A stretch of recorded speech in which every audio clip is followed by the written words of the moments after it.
So in this section, we're going to talk about defining your target resident. So what does that mean? So it's all about the who. Like who are your clients going to be in your facility?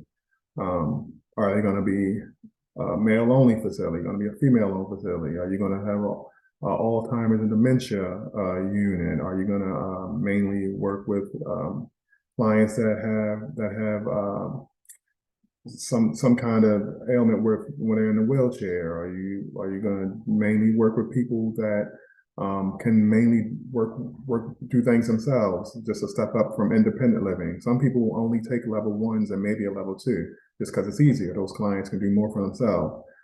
So you have to figure out, who you're comfortable with taking in your facility. And, a lot of things will determine that. So, your location, where are you? Like what's near you? Do you have hospitals where you are? Those are good marketing places. Do you have nursing and rehab facilities? Is your neighborhood predominantly Black or predominantly white? Jewish neighborhood, Spanish neighborhood. So, you have to know where your location is, because where your location is more than likely what your clientele is going to be, because guess what? The people who live in your neighborhood are more than likely going to put their family members in your facility.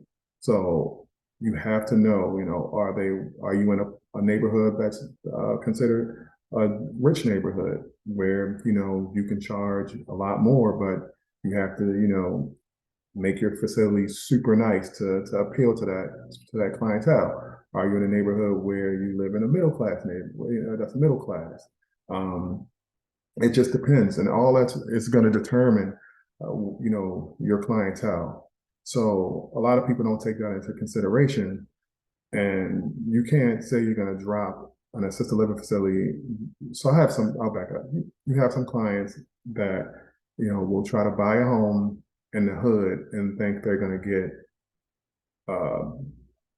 ritzy neighborhood prices. And I'm just like, your numbers don't even make sense, because you think someone that lives in a rich neighborhood is going to put their mother in a facility that has, a high crime rate, and that's considered to be in the hood. If your facility's in the hood, you're more than likely going to get, the clientele where you live, which is, you still can be profitable when you're talking about Medicare waiver, and that's pretty much, like we said before, it's a Section 8 of assisted living. You still can get $3,500 plus the extra benefits we discussed in the past.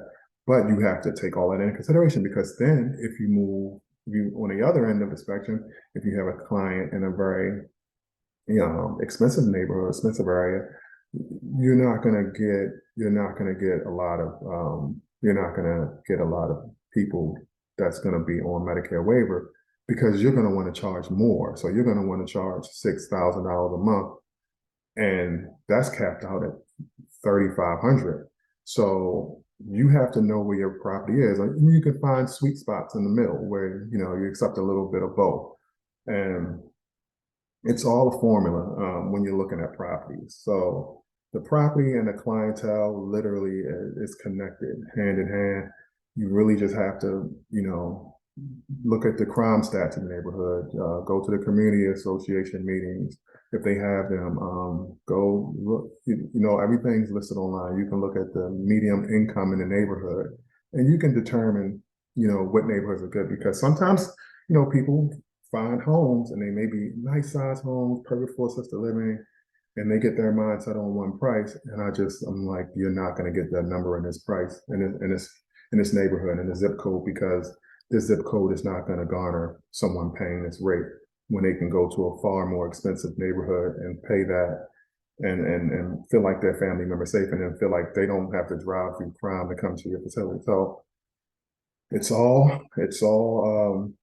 zip code driven. That's all I'll say. Do your research on the neighborhoods, and which ways some ways I do. I'll go online. I'll find facilities, like I said before, that are in that same area, in that same zip code, and I'll call and ask for pricing, because they've already realized what they can charge and they're charging it.